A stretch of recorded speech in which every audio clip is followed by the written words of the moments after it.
الحمد لله رب العالمين وصلى الله على سيدنا محمد وعلى آله وصحبه الطيبين الطاهرين اللهم علمنا ما جهلنا وذكرنا ما نسينا وزدنا علما ونعوذ بك من حال أهل النار اللهم واجعل نياتنا وأقوالنا وأفعالنا خالصة لوجهك الكريم. La louange est à Allah, le Seigneur des mondes, que Allah honore et élève davantage le rang de notre maître Muhammad sallallahu alayhi wa sallam et qu'il préserve sa communauté et de ce qu'il craint pour elle. Nous demandons à Allah qu'il nous fasse apprendre ce que nous ignorons, qu'il nous fasse nous rappeler ce que nous avons oublié et qu'il nous augmente en connaissance.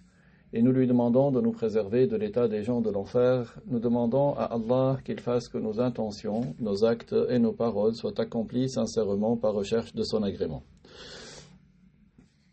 Nous étions arrivés à la question 55. Quel est le sens de Al-Wahid? Quand on dit qu'Allah il est Al-Wahid, qu'est-ce que ça veut dire? La signification de Al-Wahid, c'est qu'Allah n'a pas d'associé dans la divinité. Qu'est-ce que ça veut dire qu'Allah n'a pas d'associé dans la divinité? C'est-à-dire que nul autre que Allah ne mérite l'adoration. Nul autre que Allah ne mérite l'adoration. Donc, le sens de Al-Wahid, c'est qu'Allah n'a pas d'associé dans la divinité, c'est-à-dire que nul autre que Allah ne mérite l'adoration. Dans Surat Al-Baqarah, Allah Ta'ala dit « Wa ilahukum ilahun wahid » et votre Dieu est un Dieu unique.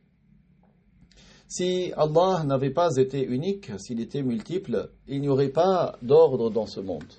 Or, nous constatons l'ordre dans ce monde. Il est obligatoire, donc, selon la raison, qu'Allah soit unique.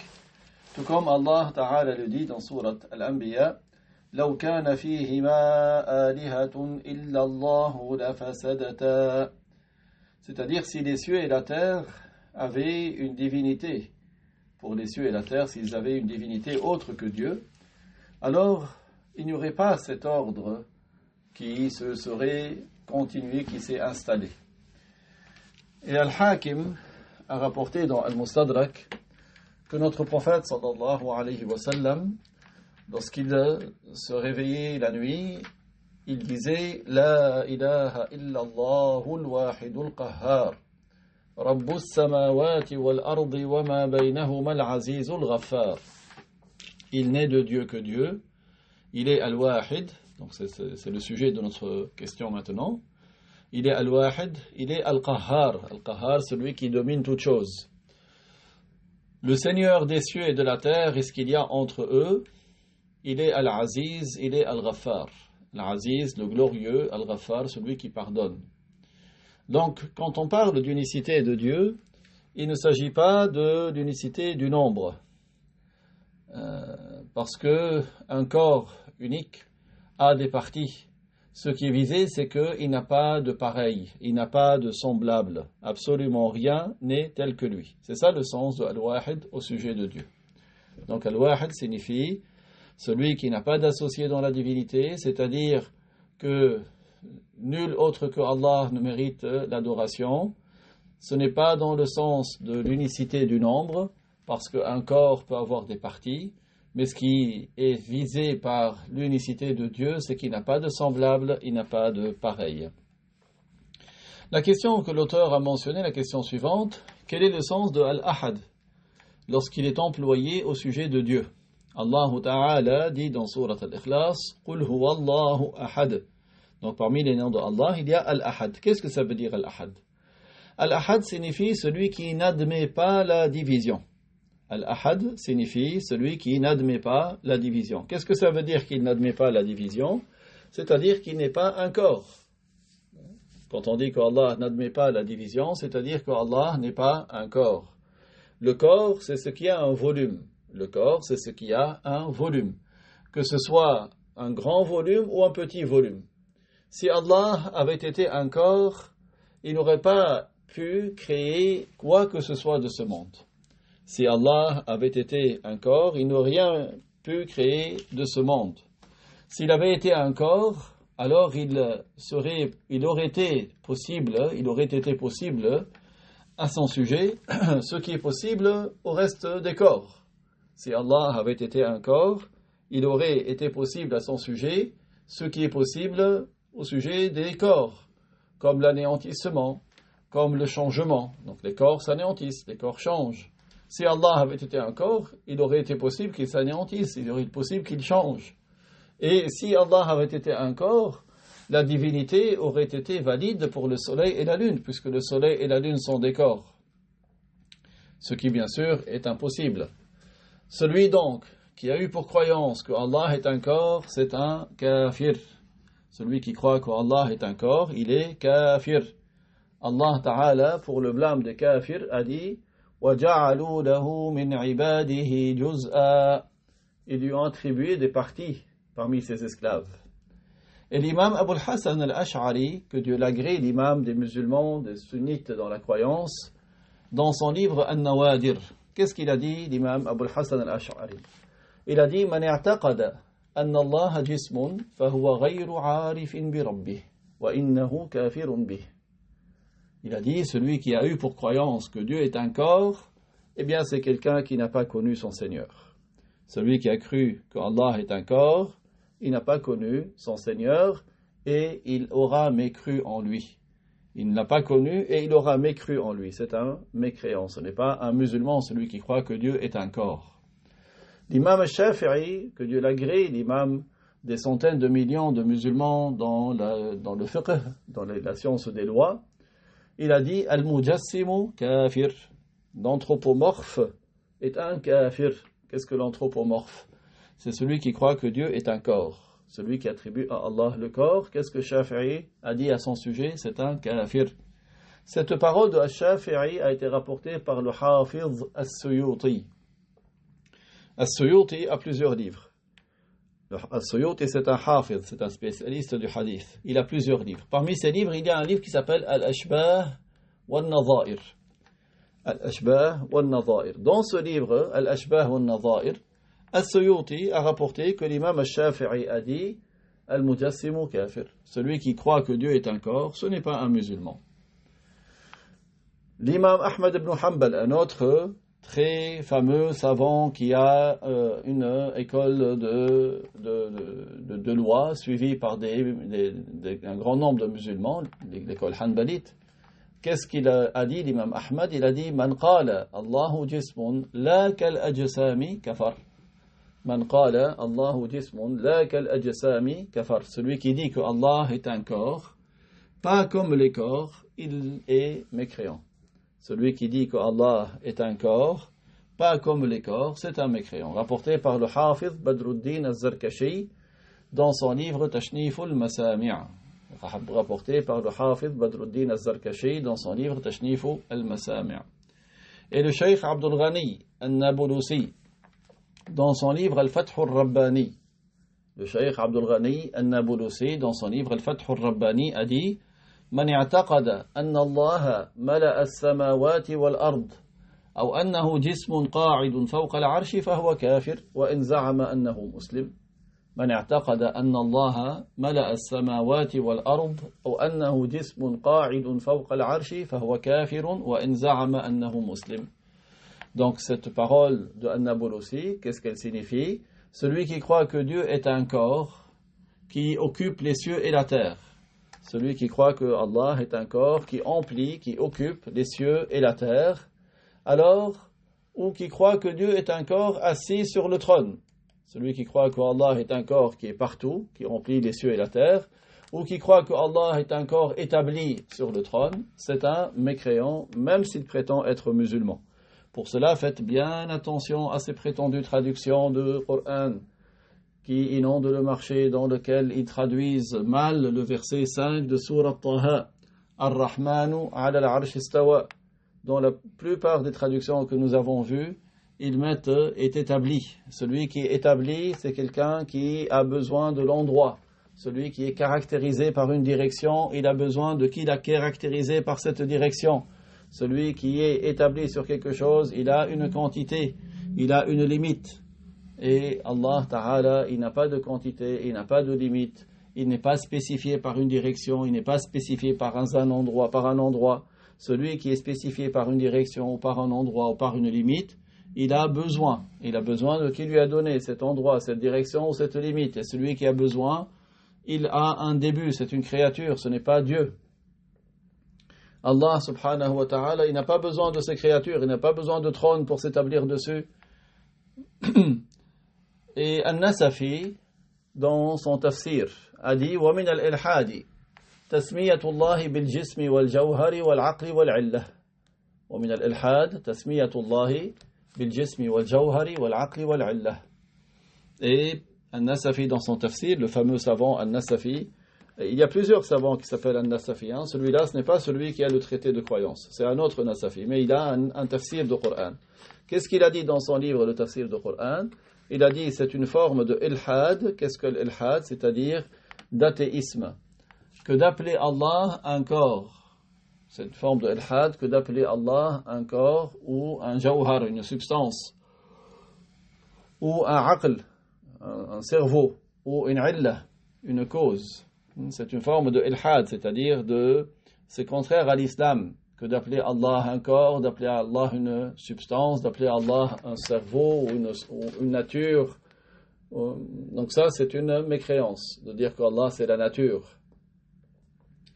Ce qui est étonnant de Ali al-Jifri, qui prétend, qui a pour croyance que les wahhabites sont des mujassima, sont des anthropomorphes, ils disent qu'Allah est un corps assis au-dessus du trône, ils déclarent les musulmans mécréants sans droit, et al-Jifri vient, il dit oui, mais ce sont des musulmans, nous ne les déclarons pas mécréants. C'est étonnant que des gens comme cet énergumène disent de telles paroles qui sont contradictoires. Ce qui est étonnant donc de cet homme, il s'appelle Ali al-Jafri. Et les wahhabites, eux, ils insultent Allah. Ils adorent des corps. Et lui, il ne les déclare pas mécréants. Parce qu'en disant qu'Allah est un corps, ils ont insulté Allah. Et al-Jafri, qu'est-ce qu'il dit? Il dit que si Allah agrée quelqu'un, il lui donne la force de dire la chose pour qu'elle soit, et elle est. Et ça, c'est une mécréance explicite. Parce qu'il a considéré que l'être humain serait un associé à Dieu dans la création. Il dit qu'Allah, il dit, si j'agrée quelqu'un, je suis lui. C'est-à-dire que celui que Allah agrée, il devient Allah. Cet esclave devient Allah. Il attribue cette parole à Allah. Regardez, cet homme, al-Jifri, fait partie de ceux à propos desquels le messager de Allah, sallallahu alayhi wa sallam, a dit Unasun min jildatina yatakallamuna bi alsinatina ta'rifu minhum wa tunkir. Du'atun ala abwab jahannam. Man istajaba lahum qadhafuhu fiha. Des gens qui ont notre peau, qui parlent notre langue. Parmi ce qu'ils disent, il y a des choses correctes et il y a des choses qui sont fausses. Ce sont des gens qui appellent devant les portes de l'enfer. Celui qui répond à leur appel, ils vont le projeter en enfer. L'épreuve des musulmans dans notre époque, c'est la propagation de l'ignorance. C'est le grand nombre de personnes qui prétendent la science, mais qui en réalité diffusent et propagent l'ignorance et l'égarement sous le nom de la religion et de l'islam. Il est donc un devoir de faire attention et de mettre en garde contre eux. La question suivante cite la preuve rationnelle que Allah est exempt de la limite et qu'il est exempt de la quantité. Il est un devoir de croire que Allah Azza wa Jal existe, qu'il est exempt de la limite et de la quantité. La limite ici signifie la quantité, c'est-à-dire la quantité du volume. Si les savants de Ahl Sunnah ont dit qu'Allah il n'a pas une limite, ça veut dire qu'il n'est pas quelque chose qui a une quantité. Parce que chaque chose qui a une quantité, depuis le grain de poussière jusqu'au trône, a besoin de qui l'a fait exister avec cette quantité. Le soleil a une quantité, il a une limite, et il a besoin de qui lui accorder cette limite et cette quantité. Il n'est pas valide dans la raison que le soleil se soit donné l'existence à lui-même avec cette limite qu'il a. La raison ne l'accepte pas, parce qu'une chose ne se crée pas elle-même. Comme le soleil, avec son grand bénéfice, n'est pas valable pour qu'il soit un Dieu, pour ce monde, obligatoirement, le créateur de ce monde n'a pas de quantité. Ce n'est pas quelque chose qui a une quantité. Le trône, Al-Arsh, il a une quantité. C'est la plus grande des quantités parmi les créatures. Il a besoin de qui il a fait exister et lui accorder cette quantité qu'il a. Il n'est pas valide dans la raison que ce soit le trône lui-même qui s'est créé ainsi. De même, ce qui est de taille intermédiaire entre le grain de poussière et le trône, il a besoin de qui il a fait exister avec la quantité qu'il a. Celui qui fait exister toutes ces créatures, obligatoirement selon la raison, il n'est pas quelque chose qui a une quantité. Parce que s'il avait eu une quantité, il aurait eu besoin de qui lui a accordé cette quantité. Cela, aucune personne qui a une raison saine ne va douter à ce sujet. Quant aux mujassima, ceux qui attribuent le corps à Allah, que ce soit les wahhabites ou leurs semblables, ceux qui ont pour croyance qu'Allah est un corps qui a une quantité de la taille du trône, ni plus petit ni plus grand, ces gens-là n'ont pas connu Allah. Allah tabaraka wa ta'ala, s'il avait eu une quantité, il aurait eu besoin de qui l'a fait exister avec cette quantité. Tout comme le trône, il a besoin de qui l'a fait exister avec cette quantité et cette limite qu'il a. Ceci est compris de la parole de Allah ta'ala, laysa kamithlihi shay, absolument rien n'est tel que lui. Parce que s'il avait eu une limite et une quantité, il aurait eu des semblables innombrables. L'être humain serait semblable à lui, le soleil serait semblable à lui, le trône serait semblable à lui. C'est pour cela que, conformément à ce verset honoré, et en s'en tenant à la preuve rationnelle, il est obligatoire d'exempter Allah de la limite et de la quantité. Et ceci est chose confirmée dans les termes des musulmans du salaf vertueux, les gens des 3 premiers siècles de l'Hégire, le siècle des compagnons, le siècle des tabi'in, les successeurs des compagnons, et le siècle de atba'u tabi'in, les successeurs des compagnons. Notre maître Ali, qu'Allah l'agrée, a dit « Man za'ama anna ilahana mahdoud, faqad jahil al-khaliq al-ma'boud » Celui qui prétend que notre Dieu a une limite, il n'a pas connu le Créateur, celui qui est adoré. Celui qui prétend que notre Dieu a une limite, a une quantité, il n'a pas connu le Créateur, celui qui mérite d'être adoré. Cette phrase de l'imam Ali a été rapportée par le Hafiz Abu Nu'aym dans Al-Hilyah. Voilà la parole du salaf. Tandis que les wahhabites, ceux qui prétendent calomnieusement et mensongèrement qu'ils se sont des salafites, ils n'ont pas la croyance du salaf. Leur imam Ibn Baz, quand il a fait un commentaire sur la croyance tahawiyya, il a dit « Allah, il a une limite que seul lui connaît, subhanahu ». Et cette parole comporte un démenti du Coran. C'est un démenti, c'est une contradiction au consensus de la communauté. Avant cela, son prédécesseur Ibn Taymiyyah a dit qu'Allah est limité et que seul lui sait sa propre limite. Il a même déclaré dans certains de ses livres qu'Allah est de la taille du trône, ni plus petit ni plus grand.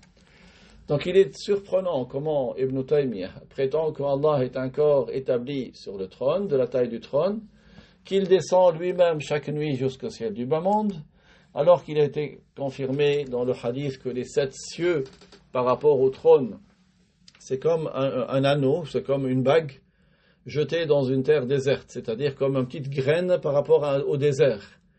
C'est-à-dire que les 7 cieux sont très petits par rapport au trône. Donc selon la parole de cet homme, c'est qu'Allah va rapetisser pour qu'il puisse rentrer dans le premier ciel, que Dieu me préserve de pareilles croyances. Donc ce qui est à retenir, c'est qu'Allah n'est pas un corps, il n'a pas quelque chose qui s'étend, qui se compresse comme un élastique pour tantôt être au-dessus du trône, tantôt être dans le ciel du bas monde. Alors ça, ce n'est pas une explication correcte des textes. Alors, si quelqu'un dit que, comme ces gens-là, ces assimilationnistes, ils prétendent que dire qu'Allah existe sans endroit revient à nier l'existence de Dieu. Ce qui est faux, bien sûr. Quelle est la preuve des sunnites de Ahl-Sunnah quand ils ont répliqué aux mushabbiha, aux assimilationnistes, comme les wahhabites, qui disent que nier l'endroit au sujet de Dieu, dire qu'Allah existe sans endroit, ce qui est correct, reviendrait à nier l'existence de Dieu, ce qui est faux. Alors, comment il suffit pour exempter Allah de l'endroit, pour exempter Allah de la limite, pour exempter Allah de la direction, de citer le verset 11 de Surat Ash-Shura, Laysa kamithlihi shay, absolument rien n'est tel que lui. Parce que si Allah avait eu un endroit, il aurait eu des semblables. Si Allah avait eu un endroit, il aurait des dimensions. Si Allah avait eu un endroit, il aurait eu une longueur, une largeur et une épaisseur. Or, tout ce qui est ainsi est entré en existence. Ce qui a une longueur, une largeur, une profondeur, c'est quelque chose de créé. Al-Bukhari, Ibn al-Jaroud et Al-Bayhaqi ont rapporté avec une chaîne de transmission sahih authentique que le messager de Allah sallallahu alayhi wa sallam a dit Kana Allahu wa lam yakun shay'un ghayruh. C'est-à-dire, Allah est de toute éternité et rien d'autre que lui n'est de toute éternité. Ça veut dire que Allah existe de toute éternité, c'est-à-dire sans début. Et avec lui, il n'y a pas de terre, ni de ciel, ni de kursi, ni de arsh, ni d'endroit, ni de direction. Allah existe avant les endroits, sans endroit. Et Allah est celui qui a créé les endroits, il n'aura donc pas besoin des endroits. Donc le fondement de la croyance n'est pas l'illusion, mais le fondement de la croyance correcte n'est pas basée sur des imaginations, mais plutôt sur ce qu'implique la raison saine, la raison valide, celle qui témoigne en faveur de la loi, c'est-à-dire la raison qui indique que la loi, la croyance comportée dans la loi de l'islam est valide. Alors, c'est quoi le détail de cette preuve? C'est que ce qui est limité, ce qui a une quantité, il a besoin de qui lui a donné cette limite. C'est-à-dire tout ce qui a un volume a besoin de qui lui accorder cette taille. Il n'est pas un Dieu. Il est donc un devoir de croire qu'Allah n'a pas de limite, ni de quantité. Il n'est pas situé dans un endroit, ni dans une direction. Donc tout comme il est valide, selon la raison, que Dieu existe sans endroit ni direction, avant la création des endroits et des directions, de même, il est valide qu'il existe après la création des endroits et des directions, sans endroit ni direction. Croire donc qu'Allah existe sans endroit ni direction ne revient pas à nier l'existence de Dieu, comme l'ont prétendu les mushabbiha, les assimilationnistes, parmi lesquels les wahhabites. Être situé dans un endroit, c'est occuper une partie de l'espace. Être situé dans un endroit, c'est occuper une part de l'espace. Allah Ta'ala, comme il n'est pas un corps palpable, ni un corps impalpable, il n'est pas possible à son sujet qu'il occupe une part de l'espace. Être situé dans un endroit, c'est un défaut au sujet de Allah. Parce que être situé dans un endroit implique d'avoir une limite, avoir une taille, avoir une quantité. Et si il avait une limite, une taille et une quantité, il aurait eu besoin de qui lui accorder cette limite, cette taille, cette quantité. Et celui qui a besoin, il n'est pas un Dieu. Quelle est la preuve de Ahl Sunnah, des sunnites, pour répliquer aux wahhabites qui prétendent qu'Allah est au-dessus du trône lui-même? Donc sachez que les wahhabites sont des mushabbiha, ce sont des assimilationnistes. Ils ont pour croyance qu'Allah est dans la direction du haut, qu'il est au-dessus du trône lui-même là-bas. Celui qui a cité cette croyance corrompue, c'est Ibn al-Uthaymin dans son livre qu'il a appelé Fatawa al-Aqidah, et Ibn Baz dans le magazine de Al-Hajj. Ils ont ainsi démenti Allah et son messager sallallahu alayhi wa sallam. Allah Ta'ala dit dans Surat Al-Alaq Kalla la tuti'hu wasjud waqtarib. Le messager de Allah sallallahu alayhi wa sallam a dit Aqrabu ma yakunu al-'abdu min rabbih wa huwa sajid, rapporté par Muslim. Donc ce hadith indique que celui qui est en prosternation, il est proche de Allah et il n'est pas valide d'expliquer cette proximité selon le sens apparent, c'est-à-dire en confirmant une distance avec Allah par le fait qu'il serait dans le trône. Parce que si Allah était lui-même au-dessus du trône, alors c'est celui qui est debout qui serait plus proche que celui qui est en prosternation. La proximité mentionnée dans ce hadith, al-qurb, c'est al-qurb al-ma'nawi, c'est-à-dire que celui qui est en prosternation, en vérité, il est plus proche de la miséricorde de Dieu, il est plus proche d'avoir ses invocations exaucées. Quant à la croyance des wahhabites, selon eux, celui qui est debout serait plus proche de Dieu que celui qui est en prosternation. Et ceci est contraire au hadith du messager de Allah, sallallahu alayhi wa sallam. Ce hadith est donc une preuve très forte pour contredire leur croyance. Parce que chez les wahhabites, le mérite, c'est relatif à la direction. Selon leur croyance, ce qui est plus proche du trône est meilleur que ce qui est plus éloigné. Donc ceux qui voyagent dans un avion, parmi les mécréants, selon les wahhabites, seraient plus proches de Dieu que les musulmans qui sont prosternés pour Dieu dans leur maison ou dans leur mosquée. Or, Allah Ta'ala, il est qualifié par Al-Qarib. Allah dit dans Surat Al-Baqarah وَإِذَا سَأَلَكَ عِبَادِي عَنِّي فَإِنِّي قَرِيبٌ أُجِيبُ دَعْوَةَ الدَّاعِ إِذَا دَعَانِ. Si Allah était lui-même au-dessus du trône, il serait ba'id, il serait éloigné, il ne serait pas qarib. Et l'endroit, c'est ce qu'occupe un volume dans l'espace. Si Allah était dans un endroit, il aurait été un volume, il aurait eu un corps, il aurait eu besoin de qui lui accorder ce volume. Et celui qui a besoin n'est pas un Dieu.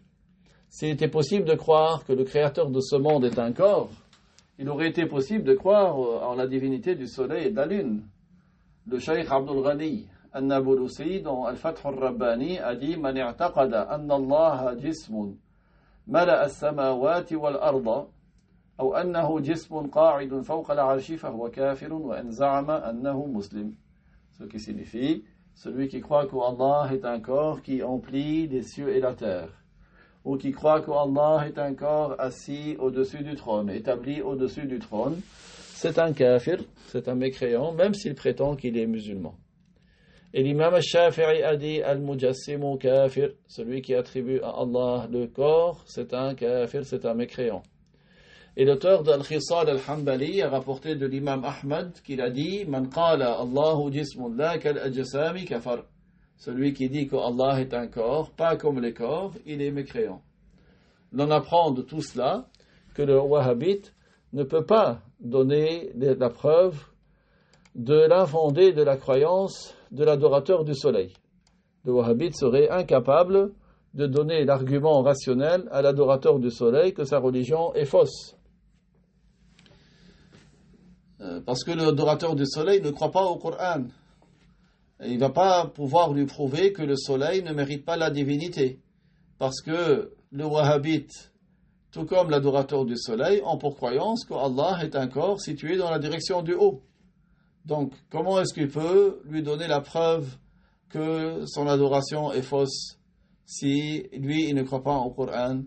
Il lui faut une preuve rationnelle. Et le wahhabite n'a pas de preuve rationnelle. Donc c'est pour cela que la preuve intervient. Allah nous ordonne d'utiliser la raison. Et c'est justement par la raison que nous sommes différents des animaux. C'est par la raison que nous avons une responsabilité.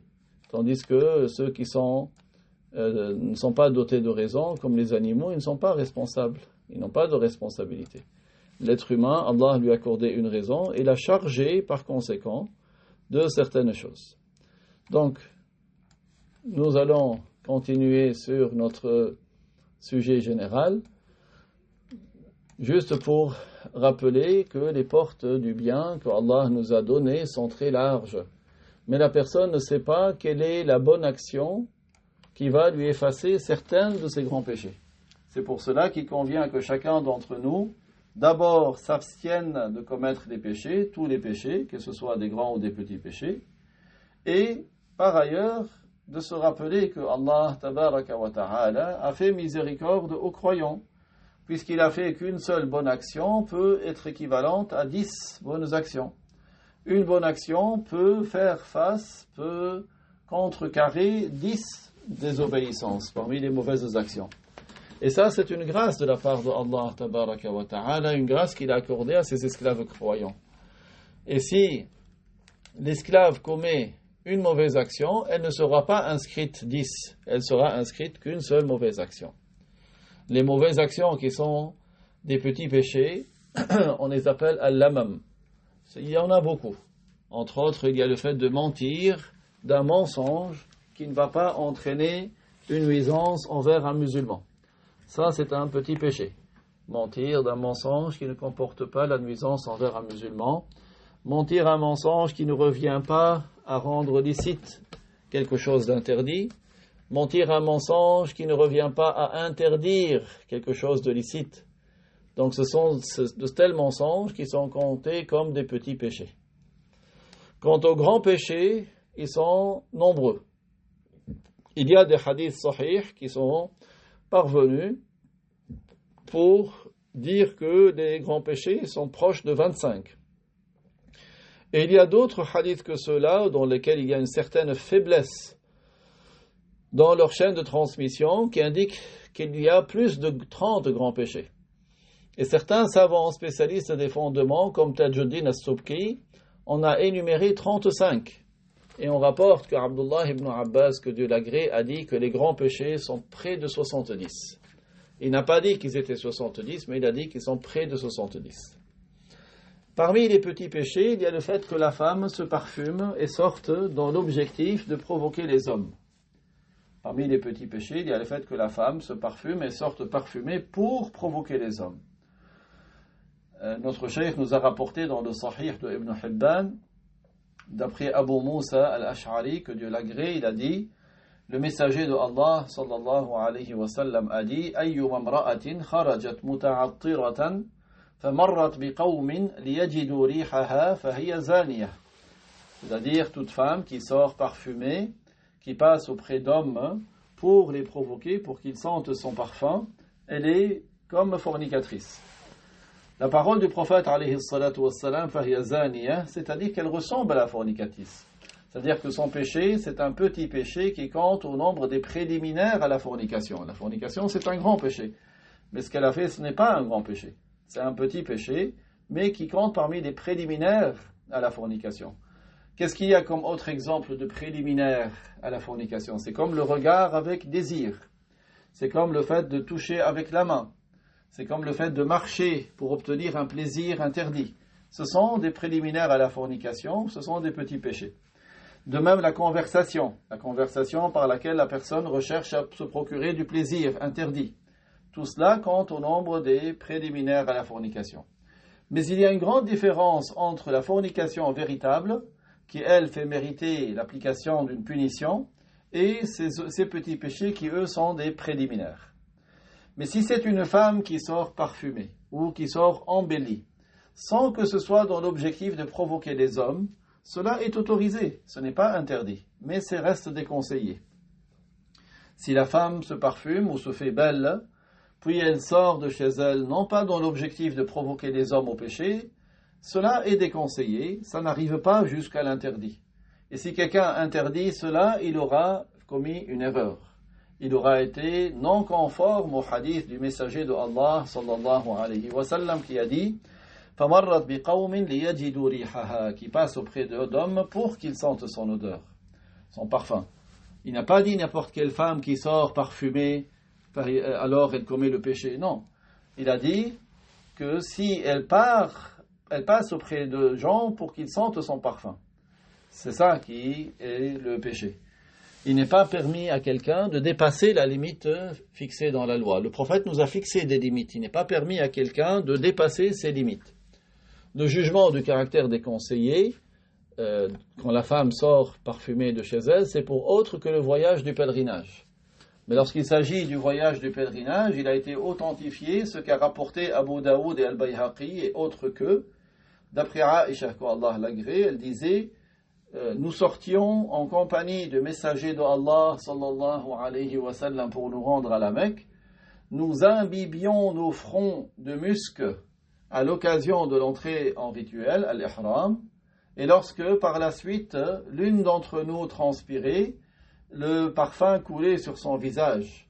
Et le messager de Allah sallallahu alayhi wa sallam voyait cela et il ne nous l'interdisait pas. Rapporté donc par Abu Daoud dans ses Sunan, Al-Bayhaqi dans As-Sunan al-Kubra. C'est à partir de là que les savants ont dit qu'il est recommandé pour l'homme, tout comme pour la femme, de se parfumer à l'occasion de l'entrée en rituel. C'est-à-dire que ce soit l'entrée en rituel de pèlerinage ou de Umrah. Donc, et ce parfum est une sunna, c'est recommandé. Donc, prétendre l'interdiction de sortir de la femme parfumée dans l'absolu, c'est un excès, c'est un dépassement de limite. Et celui qui dit cela, on ne le suit pas dans ce qu'il dit. Et il y a un autre hadith dans ce sujet que nous verrons, Inch'Allah, à chaque fois nous essaierons de prendre un hadith pour comprendre les subtilités de la loi. C'est pour cela qu'il est très important de bien comprendre, de ne pas s'empresser de lire à droite et à gauche, surtout aujourd'hui. Beaucoup de gens se proclament pour donner des cours. Je regarde sur les réseaux des gens, ils font du racolage, ils essaient de trouver des gens et leur disent moi je te donne des cours, moi je te donne des cours, alors qu'ils ne sont pas aptes. La science s'acquiert par transmission orale avec une chaîne de transmission. C'est pour cela que, et bien sûr, on vérifie les informations que la personne dit. Si la personne traduit approximativement ou qu'elle a des tendances wahhabites, anthropomorphes, elle emploie des mots qui ne sont pas dignes au sujet de Dieu, il faut s'en écarter. Il faut s'en écarter parce que il s'agit de croyance, il ne s'agit pas de n'importe quel sujet. Et pour la croyance, il est très important d'avoir une base qui est solide et correcte. Avant de terminer, nous prenons une invocation de notre maître Al-Khadr. Notre maître Al-Khadr, c'est un prophète, selon l'avis le plus fort. Certains savants ont dit qu'il était un saint, mais l'avis le plus fort, c'est que c'est un prophète. Il n'est pas mort, et il arrive qu'il rencontre des gens parmi la communauté de notre maître Mohammed de temps en temps. Donc cette invocation de notre maître Al-Khadr facilite la subsistance et elle est utile pour la préservation contre les choses qui sont mauvaises. On dit Bismillahi ma sha'a Allah, la yasuqul khayra illa Allah. Bismillahi ma sha'a Allah, la yasrifu as-su'a illa Allah. Bismillahi ma sha'a Allah. ما كان من نعمة فمن الله بسم الله ما شاء الله لا حول ولا قوة إلا بالله. Ibn Abbas, que Dieu l'agrée, a dit, celui qui dit ces 4 phrases le matin et le soir 3 fois, Allah le protège de la noyade, Allah le protège des incendies, Allah le protège du vol, Allah le protège des démons, Allah le protège des vipères, Allah le protège des scorpions. Hadith de Ibn Abbas rapporté par le Hafiz Ibn Hajar dans son livre Al-Isabah. Donc regardez combien il y a de bien dans ces phrases-là. Ne manquez pas l'occasion de les apprendre et de les répéter. Et Allah Ta'ala, c'est plus que tout autre